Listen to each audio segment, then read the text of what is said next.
بعض لوگ کہتے ہیں کہ ایک دن میں ایک منزل پڑھنی چاہیے، قرآن میں 7 منازل ہے تو 7 دن میں ختم ہو جائے۔ دیکھیں یہ کوئی فرض یا واجب نہیں ہے، ایک منزل پڑھیں چاہے آپ 10 منزل پڑھ لیں ایک ہی دن کے اندر، لیکن بہتر یہ ہوتا ہے کہ اس انداز سے پڑھیں کہ قرآن سمجھ کے پڑھا جائے۔ یہ جو ہم نے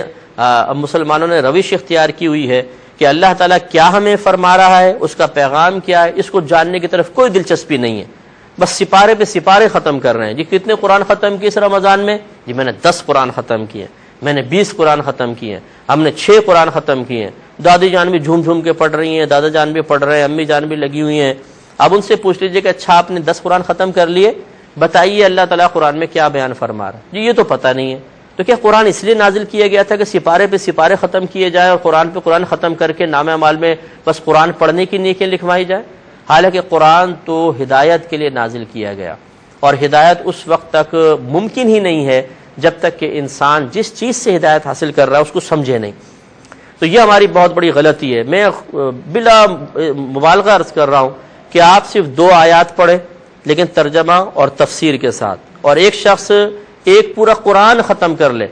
آپ کا یہ 2 آیات پڑھنا اس کے پورا قرآن ختم کرنے سے افضل ہوگا، اس لیے کہ آپ مقصود الہی کو پورا کر رہے ہیں، اور یہ قرآن پورا ختم کرنا یہ مقصود الہی نہیں تھا۔ اللہ تعالیٰ نے قرآن اس لیے نازل نہیں کیا کہ تم 1 اور 10 اور 20 قرآن ختم کرو، بلکہ اس لیے نازل کیا، شروع میں فرمایا کہ ذالک الکتاب لا ریب فیہ ھدی للمتقین، یہ وہ قرآن ہے، یہ وہ کتاب ہے جس میں شک کی کوئی گنجائش نہیں، متقین کے لیے باعث ہدایت ہے۔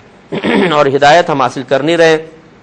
پڑھتے رہتے ہیں، قرآن کا پتہ نہیں ہوتا کہ ہم کیا پڑھ رہے ہیں اور کیا نہیں پڑھ رہے ہیں۔ اسی لیے ہم اکثر عرض کرتے ہیں کہ آپ کوئی اچھی تفسیر کا انتخاب کریں اور روزانہ 2 آیات 3 آیات ترجمہ اور تفسیر کے ساتھ پڑھیں۔ بہتر یہ ہے کہ اپنے گھر والوں کو اگر جمع کر کے آپ پڑھوا سکتے ہیں تو گھر والوں کو سب کو جمع کر کے آپ پڑھیے،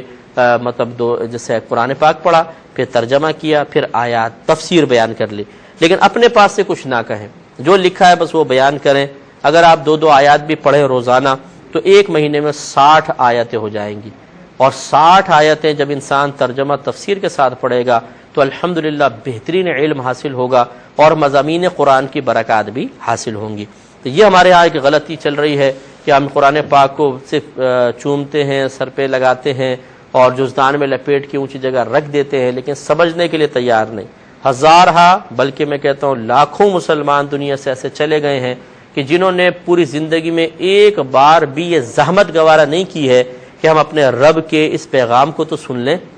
کہ اللہ تعالیٰ ہم سے کیا فرمانا چاہتا ہے۔ اور کتنے ابھی ہمیں سن رہے ہوں گے جنہوں نے پورا قرآن کبھی ترجمے کے ساتھ نہیں پڑھا ہے، تو ہمیں سمجھنا چاہیے